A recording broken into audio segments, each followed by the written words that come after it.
This is Alabama Politics with Steve Flowers, an in-depth interview with Alabama's top political newsmakers. Now, from the studios of Troy University, here is Steve Flowers.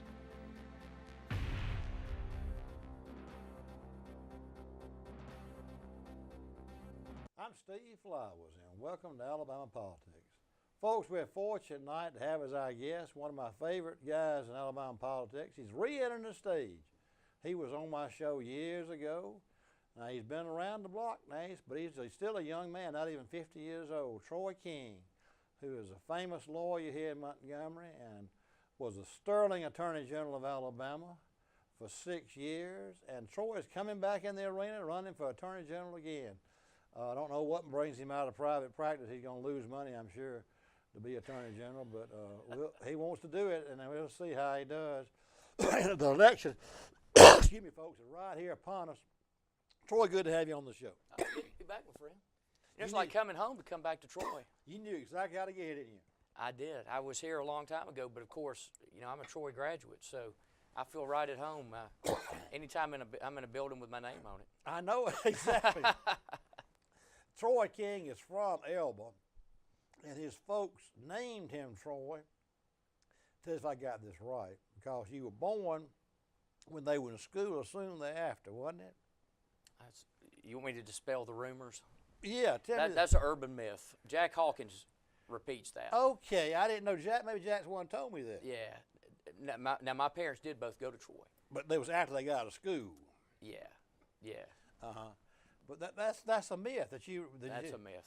It's a myth. But then they named you Troy because they went to Troy. But I do tell. What I didn't know, I don't think so. But I do tell folks that it was. If you believe in predestination, if you get named Troy, you're going to end up at Troy University just as surely as if they named you Alabama, you'd end up at the University of Alabama. Well, they're proud to have you as alumnus. Oh, I'm proud of being an alum. Jack always talks about you a lot, and he's been chancellor for 25 years now. His first year was my last year. Is that right? Yeah. He was just starting his first year. He was. What year was that? 1990. I'd been in legislature 8 years. We were going through a huge transition then. Ralph Adams, of course, who had been there for 25 or longer, I guess, had been president for a long time, and I still marvel at the way Jack Hawkins has transformed Troy University. You know, Ralph was a good president, though. I was in the legislature, had been there for 8 years with Ralph as president for 8 years, and I tell this story often. My first term in the legislature, I was 30 years old, and I was Wallace's representative, and Wallace was governor his last term. And it tickled old Wallace to death I was now in the legislature because they'd known me when I was a page, when I was a little boy, and I was actually his representative. And he was going to put me and another freshman on either the Ways and Means or Rules Committee, because he gave the committee and he said, we're going to put you on a committee. We want to be on Ways and Means or Rules, Steve? I said, well, big old group of them, Billy Joe and Rushton and Stake, all of them. And I said, well, I reckon I ought to try to be on Ways and Means because Troy State's the biggest employer in my district. I got to make sure I try to take care of Troy State, so I better be on Ways and Means. Old Billy Joe typed in and said, Steve, let me explain this to you. As long as Ralph Adams is president of Troy State and George Wallace is governor, Troy ain't got to have a representative. They're going to be taken care of. So, have I told you that story before? I've never heard that story. But anyway, I said, I think I'll be on Rules if y'all don't mind, because Ways and Means took a lot of time. Right. Troy, do you always know you're going to be in politics? You always liked it? I'll tell you, Steve, there's a funny story about that. In 1979, my dad sold real estate. In Elba. In Elba. And in 1979, the economy was bad, interest rates were double-digit, inflation was sky high, and, you know, there were no new people who moved to Elba. So you needed a good economy so people would trade houses. Yeah. And I'll never forget my dad calling everybody around the kitchen table, and this is probably the hardest conversation my dad ever had with us. And he said, I'm sorry, but there's not going to be a family vacation this year. There's just no money. And I looked at my dad and I said, well, whose fault is that? And my dad said, whose fault is what? I said, well, whose fault is it that the economy's bad? And my dad said, well, I guess it's the president. And I said, well, how do you get a new one? And he said, how do you get a new what? I said, how do you get a new president? And my dad said, well, I guess you go campaign for the other guy. Well, the other guy, as you know, was Ronald Reagan. And I rode away and I got some Ronald Reagan brochures and went door to door in Elba, knocking on the door, and people would answer the door, and I'd say, will you vote for Ronald Reagan so I can go on vacation next year? Did you really? I did. And what year was this? 79. So how old were you then? 10. 10 years old. And, you knocking on folks' doors asking, I want to go on vacation. And Steve, I don't remember a single person, and I laugh about this now. I don't remember anybody that like got a broom and ran me off the porch, but I do imagine everybody closing their door and turning around to their husband or their wife and saying, that little king boy, he's so cute, he thinks he's a Republican.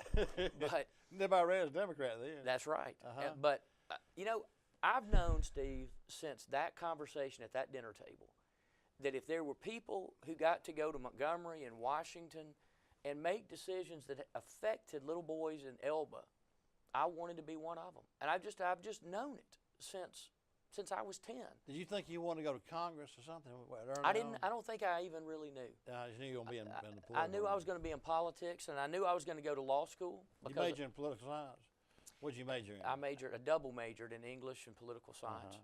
And just knew. I knew I was going to go to law school. I knew I was going to go into government. You went right on into law school after college. Well, I took a year off against Jack. It's a funny story. I was the head of the College Republicans. Were you president of the SGA team? No, never was in the SGA.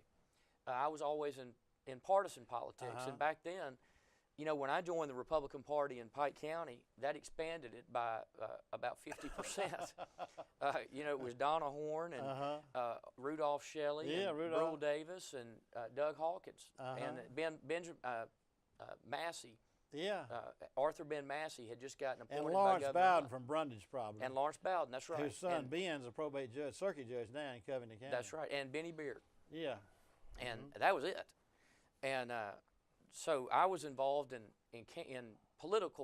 Republican politics, and that was an election year. Hunt was running again. This is in 86? 90? No, this is in 90. 90. Hunt was running for re-election. Spencer Backus was running. Perry Hand was running. And they all came to Troy. And so I got to meet all of them. And Spencer Backus called me. He was running for Attorney General. Yeah. And he called me and he said, hey, I need somebody that can drive me around. I'd been accepted to law school. He offered me a job to take a year off between college and law school. Yeah. I went and saw Jack Hawkins. I'll never forget it. Told him, said, I don't know what to do. I've got accepted to law school and I've got this job offer. And I'll never forget, he pulled the tray out of his desk and he had this piece of paper taped on the tray. And it said, if it feels good, don't do it, Ronald Reagan. And he said, I think you ought to read this and go think about it. So I went back to the dorm, or to the apartment, and I called him the next morning, and I said, well, I want to thank you for taking the time to talk to me. He said, well, I just thought if you went home and thought about it, that you would make the right decision. I said, yeah, I have told the university I'm not coming to law school. And he said, well, you didn't listen to anything I said. And I said, look, I just know this is the right thing. I know that getting to work on a campaign it's just the right decision for me. And I've never looked back. I don't Was regret your it at all. acceptance, did they say it would still be good a year later? No. You had to reapply. I had to reapply. I got in, but it was, now my dad did not think that was the best idea. No, I wouldn't have either. But- As a father, I think I would have said, no, because if they said you're guaranteed a spot, No. see, it's hard. It's really hard to get in law school. I It know. was then, but it's real hard now. The good news, Steve, is I've never really met a challenge that I knew was a challenge. And so, to me, I got in once, and I'll get in again. I mean, it's just, if you're doing what you ought to be doing, things seem But you had to reapply work and out. everything. Yeah, but I had no problem. You had a pretty good LSAT score. It was okay. Yeah. Hey, Troy, one thing I remember sitting here, how long has it been since you've been Attorney General? I left office in January, well, almost 7 years ago right now. I remember sitting here and us talking about you growing up in Elba, and I may have asked you, Jimmy Holly knew Big Jim Folsom well. Right. And he said, I didn't know Big Jim's family home was on the way to Troy, up in the northern part of Coffee County. Well, I had never seen it before. Well, Ruby and Cornelia lived for a long time down by Dorsey Trailers. Yeah. Did you know both of them? I did. Miss Ruby I'll was something. tell you. I'll tell you a funny story. Miss Ruby was something, wasn't she? I'll tell you a funny Probably story. taught you how to cuss, didn't she? I'll tell you a funny story. Back in, I guess it would. Let's see. What would have been maybe in '86, maybe. You were a freshman in college. I was a senior in high school, and would George Jr. had been running in '86? He probably was. That's right. Because George, he was running for treasurer because That's Wallace right. wouldn't run for governor again. He wanted George Jr. to get involved. So we were out putting up Guy Hunt signs in Elba, and this huge brown station wagon comes flying down the road, pulls off on the kind of the shoulder of the road where we're putting out signs, and Ms. Ruby gets out, and there's I don't remember who signed. Did you know who she was? Oh yeah. There's signs all down She the. was 6 feet tall. She was a big lady, and there's signs all down the shoulder of the road, and she starts pulling the signs off the stakes and throwing the signs in the grass. And she walked over where we were, and I said, Ms. Ruby, I don't think you're allowed to do that. And she said, you're not allowed to do what?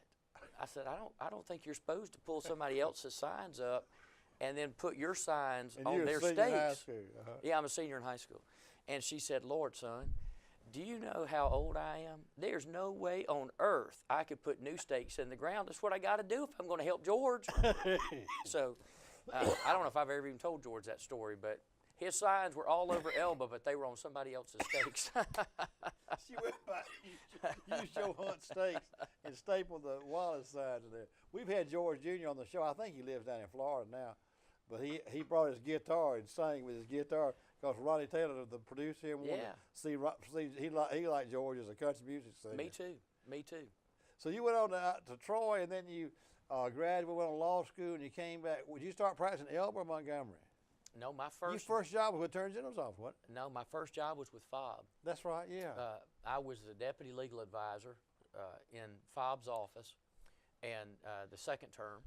And it's so funny. We got there the first day. Bill Gray was the governor's legal advisor.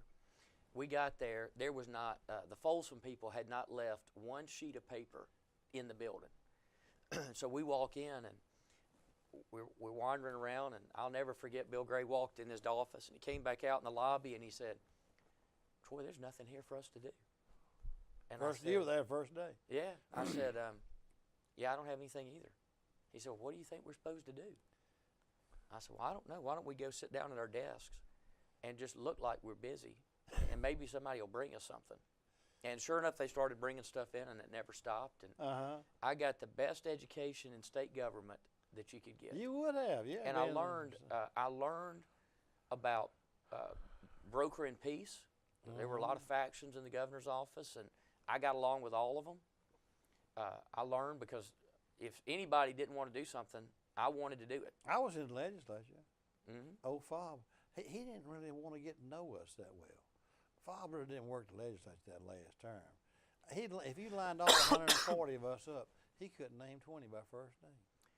He seemed to lose interest in it or something. Well, by the end of the term, he for sure had lost interest. He really had. But I just, to me, it was like the higher education of politics. Yeah, it was. And those things. Yeah. everybody let me, I did everything from being in the room for executions, being on the line with the prison for the governor, to reading legislation. In fact, I tell you, you'll appreciate this. The bills start coming over that y'all are passing, and they're bringing them to my desk, and so I'm sitting down, I'm reading them and making recommendations to the governor. And we get about 2 weeks into the session, and my phone rings, and it's legislative reference, and they say, we want to know who is the fool over there that's putting yellow sticky notes all over the bills. And I said, well, that's me. And they said, why are you doing that? We've got to have somebody full-time going through pulling all these sticky notes off. And I said, well, when there's misspelled words, or I'm just marking them. And they said, you mean somebody over there is reading the bills? And I said, well, what did y'all send them over here for? They said, well, we sent them over there for the governor to sign them or veto them. And I said, well, how are we going to know whether to sign them or veto them if we don't read them? And he said, well, dang if I know, but nobody's ever done that before. So you were Fob's legal advisor. You and Bill Gray were. I sure was. So now, when did you move over to Attorney General's office? Well, I worked for Fobb when Fobb lost to Siegelman And that was in '94. in '94. 98. No, '98. 98, yeah. Yeah, I went to work for Fobb in '95. Uh-huh. Siegelman won in '98. When Fobb lost, I either had to find somewhere else to go in government or leave government. And I took a big pay cut because I believe in public service. Kind of reminds me of what I'm doing right I now. know. The more things change, the more they stay the same. But I have always believed that it may not pay well, but it's the greatest honor anybody can give you to trust you to go and represent them. And I've never forgotten that day when I was 10 years old. I've never forgotten why I wanted to be in government. And so I just couldn't bring myself to leave. I could have left and gone to big law firms, and I stayed. I took a big pay cut. I went to the Attorney General's office, decided to run for Secretary of State in 2002, and didn't win, but met Bob Riley. Who won that race in 2002? Nancy Worley. Yeah. You may remember that race is kind of famous. I was running against a guy named Dave Thomas and Dean Young, who worked with Roy Moore. Yeah, he was running for Secretary of State too. Yeah, and we got on For the Record on public TV, and there was like all three of us were there, and the two of them get into an argument, and Dave Thomas says to Dean Young, Thomas was in the legislature. He was in the legislature from Springville. Right. Uh-huh. And he turns to Dean and he says, let's just take this outside and settle it mano a mano. I remember that now. Yeah, and I'm sitting thinking, how did I just lose to these two guys that look like a WWF match going on public TV? And the lesson I learned, that you'll appreciate this, I told somebody after the election, Dave Thomas ended up winning, and then Nancy Worley beat Dave Thomas. And I said, the advantage he had was everybody thought Wendy's. that he owned Wendy's hamburgers. Wendy's, yeah. And I said, the lesson I learned in this campaign is if I ever run again, I'm changing my first name to Burger. And Burger King. I like that. and you won all going away. You know, when I'd go to Florida all the time, whenever you go to Florida, the commissioner of agriculture down there was Charles Bronson. Yeah, and yet that'd be a good name. when you looked at the thing, you saw why, because on the gas things, the Agriculture Commission looks at the gas. It's great advertising, and I said, I know why this guy's won the Secretary of State's job or Agriculture Commission job in Florida, Charles Bronson. That's a good name. It's all in a name. It's all name ID. You know, right now, you probably got the most name ID. Troy King's been around a while, so you got the name ID. The other ones in the race are good people, but you probably lead the race going away because of name ID. But I remember one time we were sitting here talking when you were Attorney General. You kind of always wanted to be a prosecutor and Attorney General. And one of the things you told me, if you remember this, you were a little boy when that sheriff got shot down there. Yeah, that's other than Grantham. That Neil Grantham. Other than this thing with my dad, probably the other big seminal event for me was Neil Grantham getting murdered in Elba. How old were you? I was 10, same year. Same year. Same year. And my dad's office sat right on the corner of the square, and it was a block to the county jail where Sheriff Grantham got murdered. And I'll never forget it. It was early in the morning when he got shot. He was walking to the jail. A guy named Billy Joe Magwood was waiting for him. Was it like a domestic thing or something? No, he actually had a hit list, and Terry Butts was on the hit list. Magwood Farron Cox. Was that Farron Cox on the list? Farron Cox, the newspaper reporter. Was on the list? Was on the list. They found it in his car as a list of people, a hit list. And was he going to kill him? He had actually taken a shot at Terry Butts a few days before. No. Yeah, shot through the front of his house. And did Butts, he lived in Luverne, not Elba, didn't he? No, he was on the bench in Elba. Okay, that's right.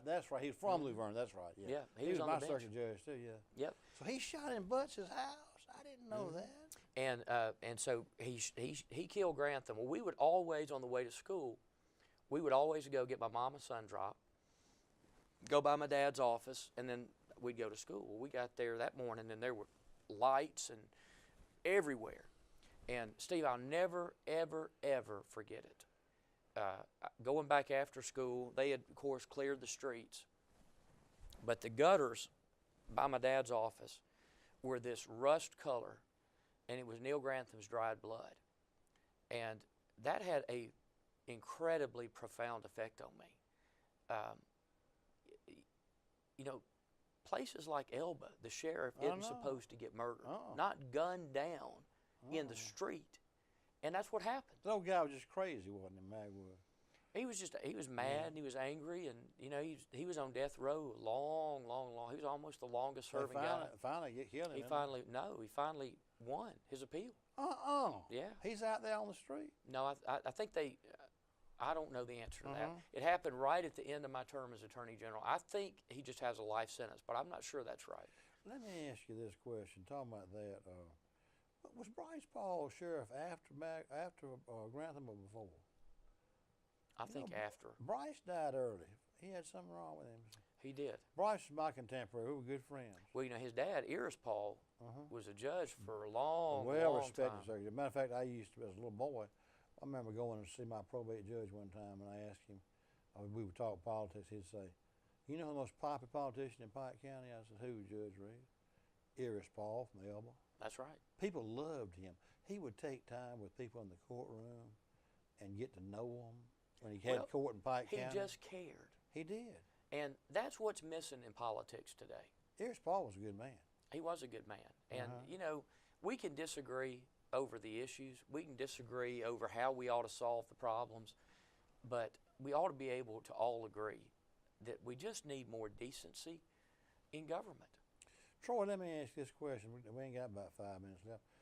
I'll talk about this race you're in currently, rather than just reminiscing about old-timey stuff, which I like to do.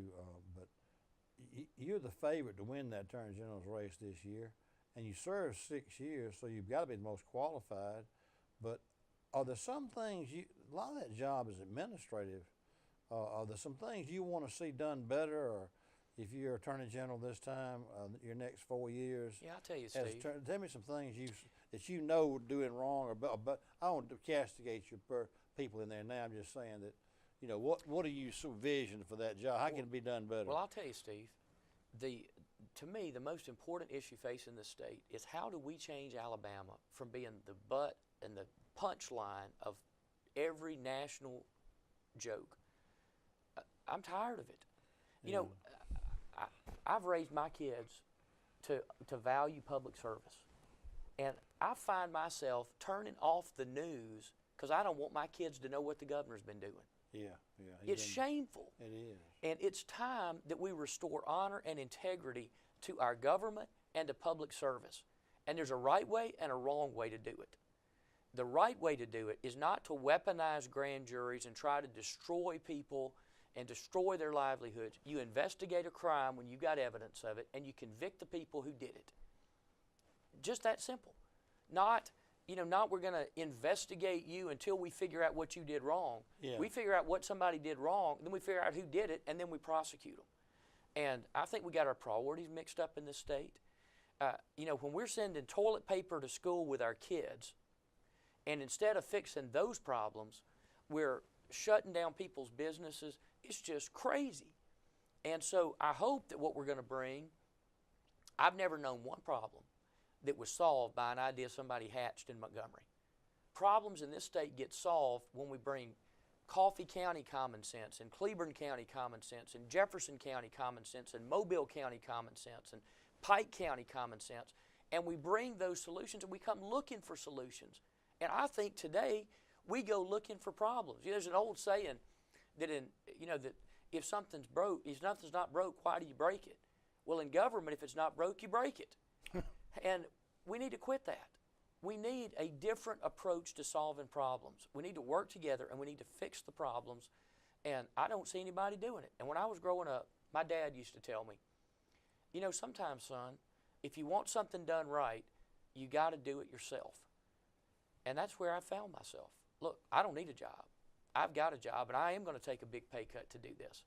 But I never can get the words of my dad echoing out of my ears from when I was 10 years old. And there's a lot great about Alabama, but there's a lot that ought to be better. And if I can step up and help make it better, I think I've got a responsibility to my kids and your grandkids and other 10-year-old boys that are growing up in some little town in this state, to give them a state they can be proud of. Troy, how old are your children now? My oldest is 20, and my two girls are 17 and 14. He's a 20-year-old boy. Yeah, He in college? he's at AUM. And your daughters, what grade are they in? 11th and 9th.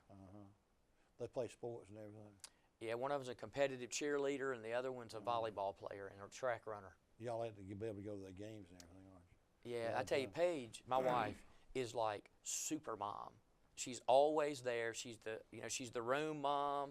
She's the cheerleading mom. She's in the stands. If somebody needs to bring food to the school, if they need a volunteer, my wife is always, always, always there. Where is a Paige from? Where'd y'all She's meet? from here. Y'all met in college? We met at Gayfers. We were both working at Gayfers on summer not, jobs. Not when you're doing that Bob Ingram book. Remember you helped Bob Ingram? I do. Yeah, I sure do. It wasn't the same time, though, was it, when you helped Bob Ingram? Yeah, it would have probably been about the same time, maybe a few years before. Remember that story you tell about you helping Bob Ingram sell his book? I do. Tell me about that story. Well, he wrote this book called "That's the Way I Saw It." Wrote paperback book. Wrote several of them. I've got copies on my desk. And Gayfers, he and Roger Siskey, who was the president of Gayfers, were neighbors, I think. And so Gayfers bought just boxes and boxes and boxes of these books. And he would come and sit at the entrance of the mall and sign books. And my job, whenever he did that, was to get hand trucks and take them out and go get him lunch and, ring up the books when people bought them. And so that's how I got to know Bob Ingram. Well, yeah. And he was so, so incredibly kind to me. And I was interested in politics and I bet he was happy when you got in politics, wasn't he? He was. Do you remember that story? Do you remember you doing all that stuff for him? Yeah, he never forgot. He was always so gracious to me. I liked old Bob Ingram. I miss him. He was he was a tongue-in-cheek, sarcastic guy sometimes, though. You had to know how to take him. You sure did. Troy, now tell me this: will you enjoy campaigning around the state and everything? Do you keep in touch with your contacts when you ran before? Steve, I love campaigning just about more than anything. There is nothing. I know things have changed, and everybody uses Facebook and social media and Twitter. But I'm going to tell you, there is just nothing like getting out and going to the crossroads and the little bitty towns in Alabama and meeting our people. Will you make every county, you think? I don't know about every, I don't have a lot of time till June, but when I did this before, I traveled. I probably traveled more than anybody in statewide office when I was Attorney General. I tell you who does now. John Merrill goes out a lot. John does go. I see John a lot. Yeah. But I love to travel. I love to meet folks. I love to hear what's on their mind. So that's probably my favorite part of politics. Good. Well, Troy, our time's up. We always have a good time. Folks, our guest tonight has been former Attorney General Troy King, who has been in private practice about 6-8 years now. He's going to come back and run for Attorney General again. He'll be on the June ballot for Attorney General of Alabama again. He's one of us in the River region, and we appreciate Troy taking time out of his busy schedule to be with us. And thank you, viewers, for watching Alabama Politics. Hope you tune in again next week. Thank you, Troy.